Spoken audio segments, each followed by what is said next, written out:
akamaro k'ubutumwa bw'ubugorozi n'ivugurura bwaje bukenewe rwose buwembura imitima yari yarabye bugakiza imibiri yamunzwe n'indwara.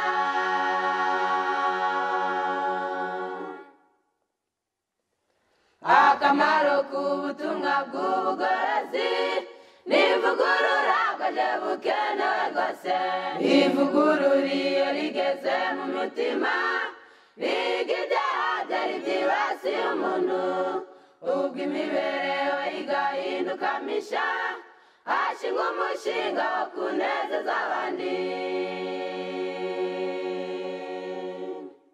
Mwese abadukurikiranye muri uyu mwanya tunejejwe no kubaramutsa tubifuriza amahoro y'Imana Uwiteka abahire. Tunejejwe no kubana namwe mu mwanya nk'uyu wo kuganira ijambo ry'Imana. Uwo muri kumwe ni Hagenimana Emmanuel, akaba ari umubwiriza butumwa bwiza bw'ivugurura n'ubugorozi. Twifuje kuganira namwe insanganyamatsiko igira iti kwirinda umushinga wo kwirimbura. Kwirinda umushinga wo kwirimbura niyo nsanganyamatsiko turi buganire. Kuko rero byose tubikomora mu ijambo ry'Imana, reka tubanze dusenge maze tubone gukomeza. Data wa twese udukunda uri mu ijuru ryera, tugutambiye ishimwe mubyeyi mwiza kuko uduhaye uyu mwanya w'ingenzi kugira ngo tuganire n'abo waremye. Turagusabye kugira ngo ijambo ryawe ry'umwuzuro rigire umwanya mu mitima y'abaryumva kandi ridutere kuba uko ushaka, kugira ngo ubwo kurimbuka kugarije isi abaryumvise twese niduha kuzarokoka imitego y'umwanzi Satani, maze tukaba bawe by'ukuri tukazagira amaherezo meza uzaducyure mu bwami bwawe.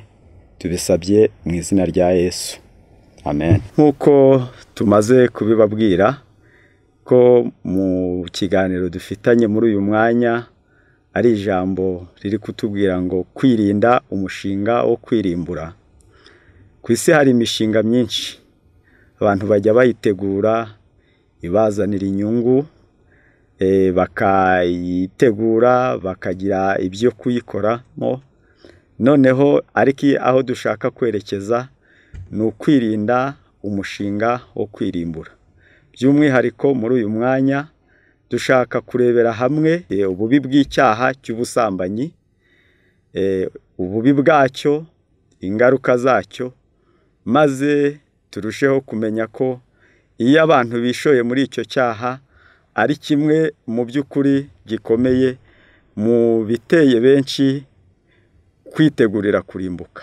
Impamvu z'iki cyaha ni uko kimaze kuba gikwira, haba abagikora bamaze kuba benshi, mu bato n'abakuze, mu bakomeye n'aboroheje, mu banyabwenge ndetse n'injiji, mu basenga n'abadasenga, aho kimaze kuba gikwira ku isi. Gifite amashusho menshi, hari abigwa bacyamamaza hirya no hino, murabibona haba ku mbuga nkoranyambaga, hirya no hino mu masantere atandukanye ndetse no mu byaro. Icyo cyaha kimaze kuba gikwira kuko mu by'ukuri cyahinduriwe n'amazina. Benshi kubagamije kurushinga babyita iyo bakoze icyaha cy'umusambanyi, bamwe babyita gutanga avance. Hirya no hino hari ababihinduye umushinga wo kwibeshaho, ariko ntibibujije ko kiba icyaha. Niyo mpamvu dukwiye kongera kumenya ububi bwacyo. Iki cyaha cy'ubusambanyi, reka turebe bimwe bigaragaza ububi bwacyo. Iyo dukurikiranye mu ijambo ry'Imana nuko dusanga nko mu rwa kabiri rwa Samweli mu gice cyaho tuza gusoma, dusanga hari icyaha cy'ubusambanyi bwa Dawidi n'ingaruka zagikurikiye zabaye ndende. Benshi barapfuye, ariko ndetse abandi bana be nabo bamukomora hiryo hererekanyamurage, aho dusanga cyaragize ingaruka. mu rwa kabiri rwa Samweli igice cyaho cya 13 nimukurikirana muzasanga ingaruka z'ubusambanyi bihereye ku witwa Amunoni akinda Tamari, aho naho byatumye hagwa imbaga y'abantu benshi bitewe n'icyo cyaha. Ntabwo ari aho gusa, ahubwo mu gitabo cyo kubara igice cya 25 ku murongo wa 9, aho naho dusanga icyo cyaha kimaze gukorwa, abantu barenga 24,000 barapfuye ariko bazize icyo cyaha cy'ubusambanyi. Mu Itangiriro igice cya 6 uhereye ku murongo wa 1, icyo cyaha nicyo cyatumye abantu bamaze kugwira mu isi, abana b'Imana babengukwa abakobwa b'abantu, maze bituma isi y'icyo gihe irimburwa n'umwuzure. Icyo cyaha cy'ubusambanyi cyabigizemo uruhare. Mu gitabo cy'Itangiriro igice cyaho ni icya 19 uhereye ku murongo waho wa 5, muzasanga ko icyaha cy'ubusambanyi nicyo cyatumye Sodomu irimbuka. Mu gitabo cy'Abacamanza mu gice cyaho cya 19 uhereye ku murongo waho wa 1, aho naho tuhasanga iki cyaha cy'ubusambanyi cyakozwe n'umugore w'umurewi wahararutse umugabo we akajya asambana, byatumye hagwa ingabo ibihumbi byinshi cyane, ku buryo mu by'ukuri ingabo zirenga hafi ibihumbi 80 izo zose zapfuye bitewe n'ingaruka z'icyo cyaha cy'uwo mugore. Noneho ndetse iyo dukurikiranye dusanga iki cyaha ari kibi, ku buryo ijambo ry'Imana mu gitabo cy'urwambere rw'Abakorinto igice cya 10 umurongo waho wa 8 hatubwira ngo ntimugasambane nk'uko Abisirayeli babikoze maze bakicwa n'umurimbuzi. Rero iki cyaha cy'ubusambanyi ni kibi, mu by'ukuri gifite ingaruka. Iyo dusomye mu gitabo cya Hoseya igice cyaho ni icya 4 umurongo wa 11, niho hatubwira ngo ubusambanyi na vino y'ihira na vino y'umuce byica umutima. Burya iki cyaha cy'ubusambanyi ni kibi.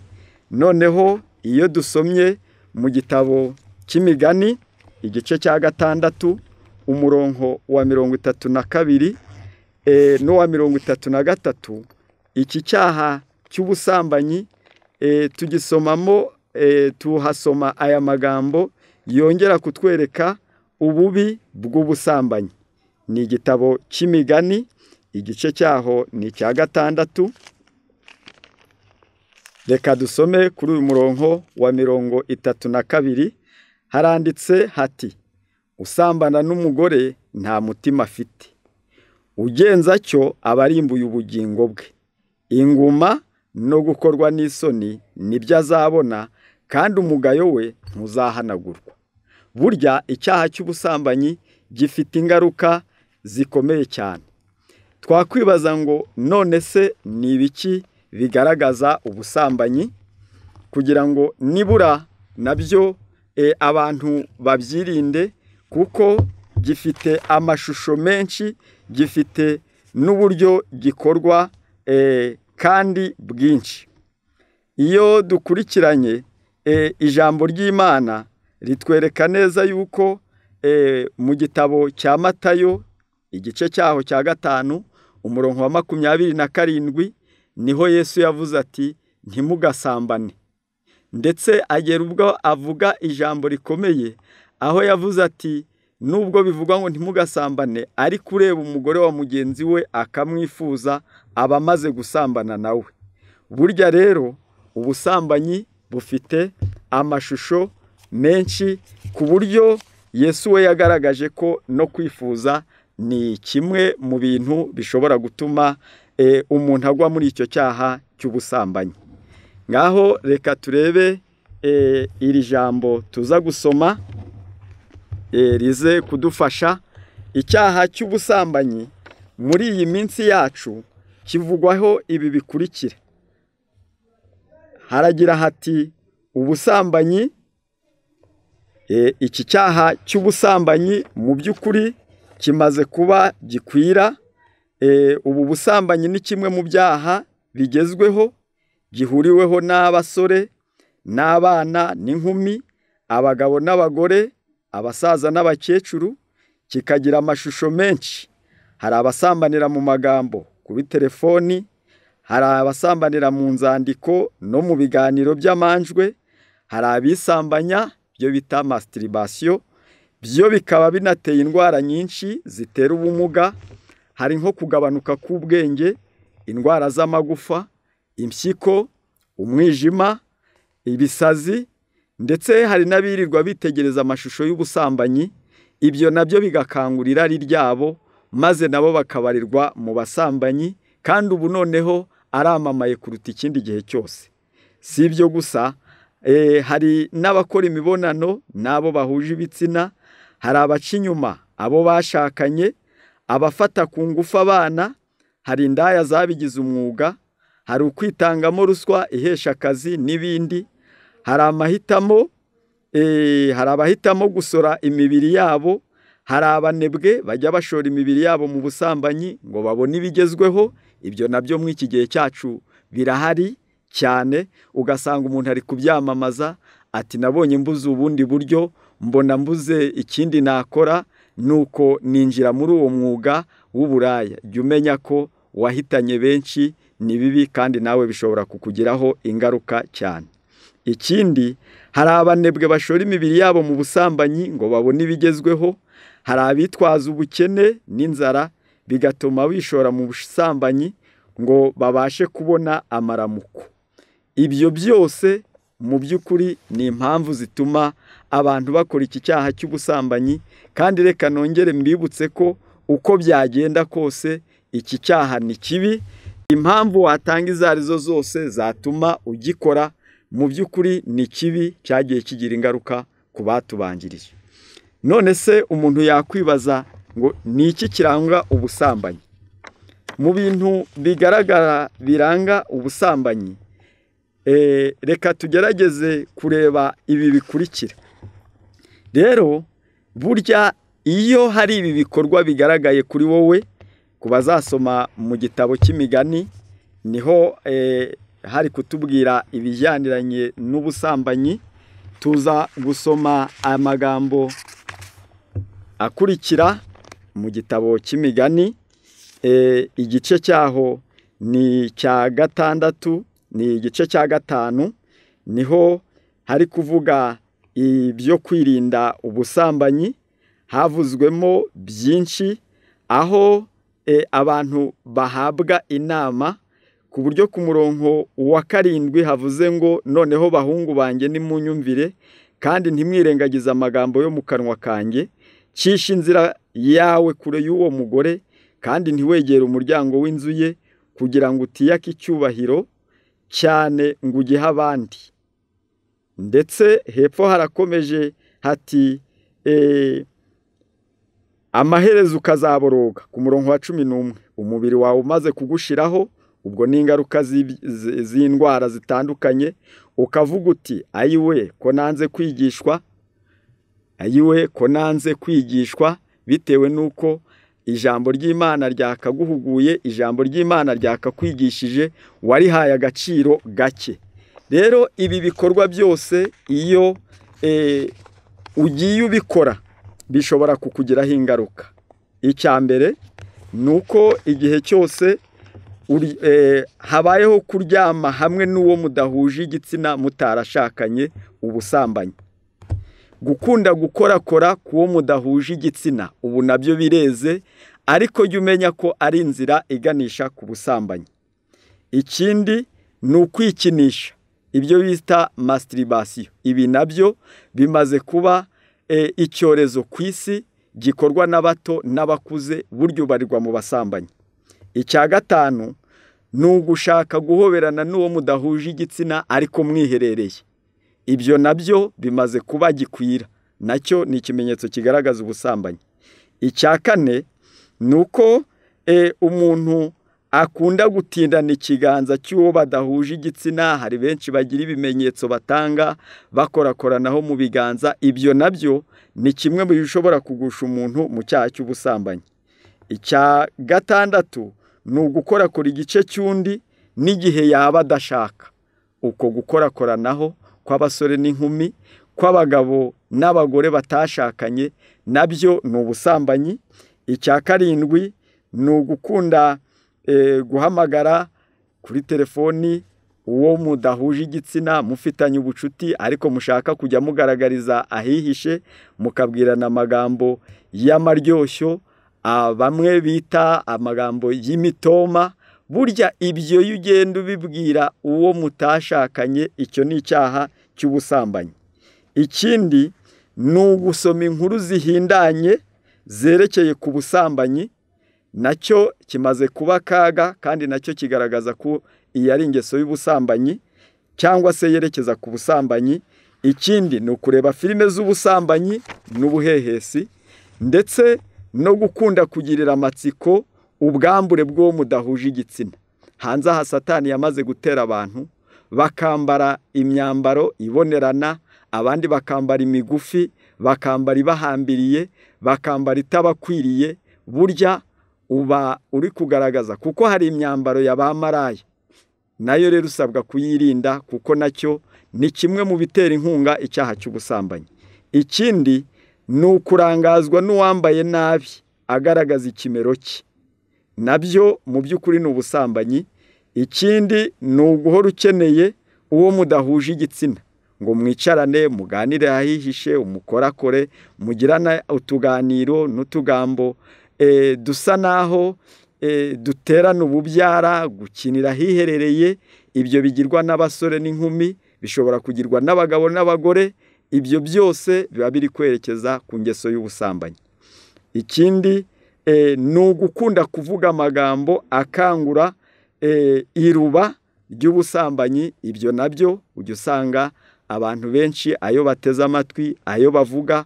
Ibyo byose reka twongere tubibutse ko icyo ni icyaha cy'ubusambanyi, kandi reka tubabwire ko cyarimbuye imbaga, gifite uburyo bwinshi bucyamamaza. Noneho rero burya iyo ukora ibi bintu bikurikira, iyo ukunda kwikinisha, iyo ukunda kuvuga amagambo y'amatakaragasi, iyo ukunda kugaragaza ibikorwa by'ubuhehesi bujya bukoresha amarenga mu ndoro, gutereka amaso, gukunda kwihindura inshuti cyane yabo mudahuje ibitsina. Ikindi niyo wambaye nabi. Ikindi ni ibiganiro bibi. Ikindi ni ukumva wahora wegamiranye n'abo mudahuje igitsina, hagati y'abasore n'inkumi, abagabo n'abagore. Ubwo burenganzira mukabwiha kandi mutarashakanye. Reka nongere nkubwire ngo ni kimwe mu biganisha mu nzira z'ubusambanyi. Noneho ikindi ni ubutinganyi, nabwo bumaze kuba gikwira, kandi ni bimwe mu bintu byarimbuye abo mu gihe cyo mu minsi y'imperuka. Noneho bakundwa, reka twongere tubabwire ngo ubwo isi yacu imaze kugera kuri urwo rugero nk'urw'Abisodomu bagezeho, ubusambanyi mu bato n'abakuze bari babufite. Imibonano mpuzabitsina hagati y'abantu bahuje ibitsina, mu by'ukuri iyo yari ihari. Abagore bahararukwa abagabo babo, bakajya gushaka abandi bagabo, abagabo baca inyuma abagore babo. Ibyo byose ni ubusambanyi, kandi ibyo bimaze kugwira. Tubibutse ko bigira ingaruka haba ku buzima bw'umuntu ku giti cye, haba no ku buzima bw'iby'umwuka, kandi bukagira n'ingaruka zikomeye cyane ku bazagukomokaho. Reka iyo dukurikiranye dusanga iyo uramutse ushyingiwe warasambanye, iyo uramutse ushyingiwe warasambanye, dore ingaruka zikomeye. Nuko iyo ushyingiwe warasambanye, bigusha umuntu mu kaga ko kutanyurwa n'uwo bari kumwe. Niba ufite amahirwe icyo cyaha ukaba utaragikora, nyabuneka ukirinde. Niba waramaze kugikora, wihane, usabe imbabazi, nubwo ibikomere byabyo n'ipfunwe ryabyo kuko ijambo ry'Imana riravuze ngo inguma no gukorwa n'isoni nibyo bizakurikirana uwo muntu. Noneho ikindi ni uko tubwiwe iri jambo riri kutubwira riti iki cyaha ni kimwe mu bitera ipfunwe, kuko umutima uhora wishinja ibibi.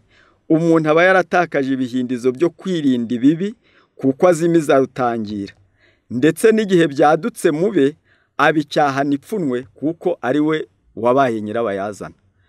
Reba rero ukuntu ari ikibazo kugira ngo icyaha cy'ubusambanyi cyaduke ku bakobwa bawe, cyaduke ku bahungu bawe, nurangiza uburuko ugicyaha, nurangiza ugicyaha n'ipfunwe, kuko nawe uri gutekereza uti nanjye bari bunyibutse bya bindi nakoze, nanjye amakuru yanjye barayazi, burya ni bibi gushyingirwa warasambanye.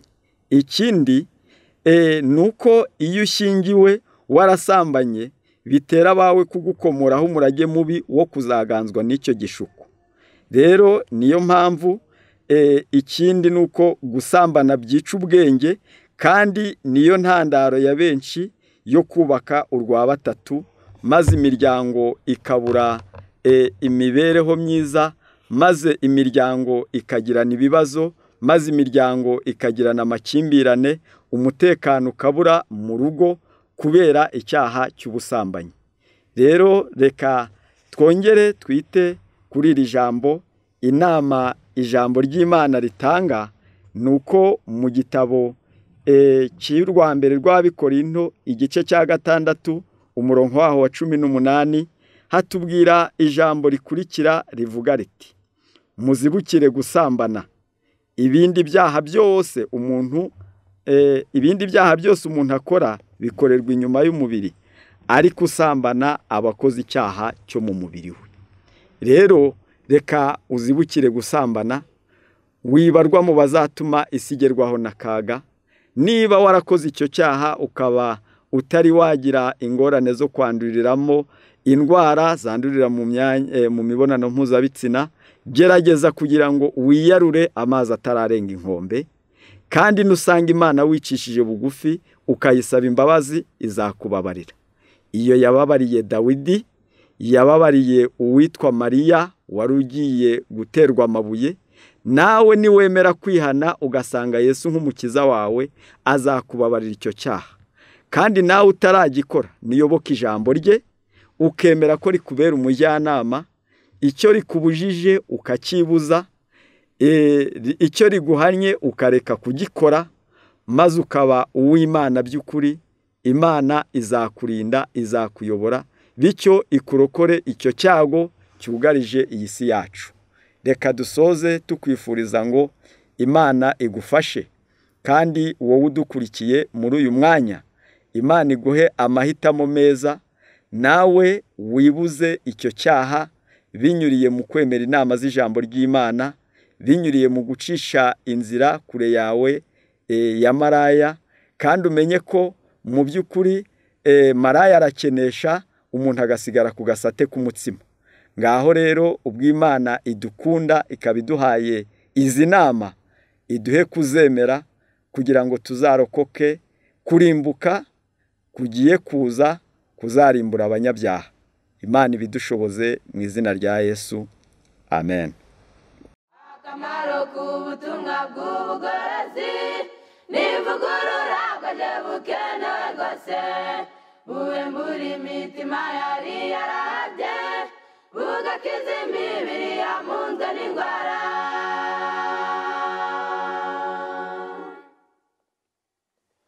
Akamaro k'ubutumwa bw'ubugorozi n'ivugurura bwaje bukenewe rwose, ivugurura iyo rigeze mu mutima riga ibyaha byari byibasiye umuntu, ubwo imibereho igahinduka misha, hashingwa umushinga wo kunezeza abandi.